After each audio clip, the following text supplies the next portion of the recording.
सङ्काशं काश्यपेयं महाद्युतिं तमोरि सर्वपापघ्नं प्रणतोऽस्मि दिवाकरम्।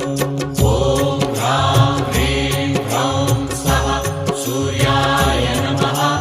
ॐ ह्रां ह्रीं ह्रौं स्वः सूर्याय नमः।